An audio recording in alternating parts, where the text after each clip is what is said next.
Ya shalom Bapak Ibu yang terkasih di dalam Kristus Yesus. Kembali lagi bersama saya Edo Pradipta yang akan membawakan sebuah renungan di tanggal 18 September pada hari Sabtu dengan judul yang cukup sangat menarik ya Bapak Ibu.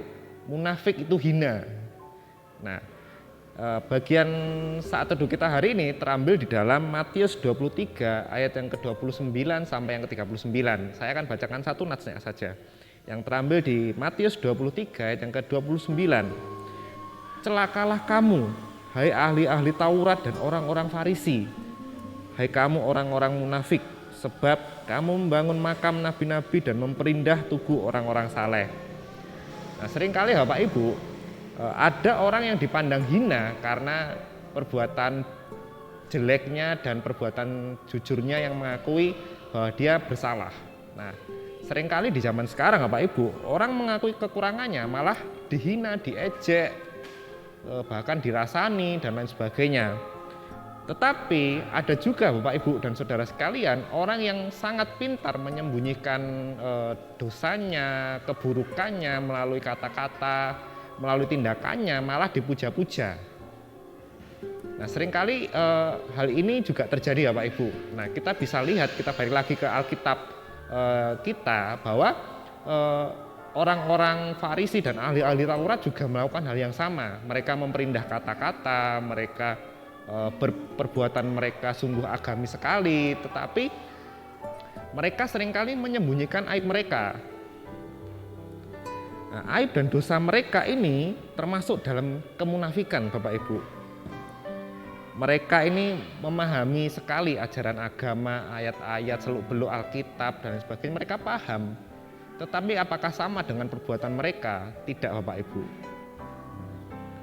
Nah, karena keahlian mereka itu, mereka akhirnya merasa bahwa diri mereka itu adalah yang paling benar dan paling suci.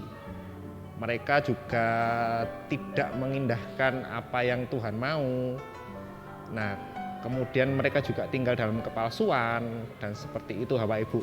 Nah, seringkali Bapak Ibu kita juga terfokus pada kesalahan orang lain. Seringkali kita tidak membuka hati kita dan pikiran kita sehingga kita bisa menerima orang yang bersalah, sehingga kita memulihkannya dan membuat mereka sehat kembali Bapak Ibu di tengah luka mereka yang sedang dialami. Nah, bukan pada kesalahan kita, tetapi Bapak Ibu, kemampuan kita untuk tidak jujur terhadap diri sendiri. Nah, ini yang seringkali membuat kita sulit menolong orang lain. Nah, Bapak Ibu, peringatan Yesus ini bisa membuat kita untuk mengapresiasi orang yang berani jujur akan dosa dan kesalahan mereka. Nah, kita lihat di dalam Alkitab bahwa Yesus juga menolong orang-orang yang berdosa. Yesus juga menolong orang yang kesusahan, seperti pelacur yang mengakui kesalahannya dan lain sebagainya. Seperti itu Bapak Ibu, kita bisa meneladani bahwa Kristus menolong kita yang berdosa, kita yang terluka. Lewat kejujuran kita dipulihkan. Nah, mari Bapak Ibu, di tengah pandemi yang membuat kita stres, kita akhirnya sulit beraktivitas ke sana kemari, kita merefleksikan kembali apa sih yang diinginkan Tuhan lewat kejujuran kita, lewat orang lain yang mengakui dosanya, agar kita tidak menjudge orang tersebut, akhirnya orang itu malah jatuh ke dalam dosa, tetapi kita bersama-sama menolong orang tersebut karena orang tersebut membutuhkan pertolongan kita. Mari kita bersama berdoa. Bersyukur Tuhan ketika kami bisa melihat contoh kemunafikan di dalam Alkitab.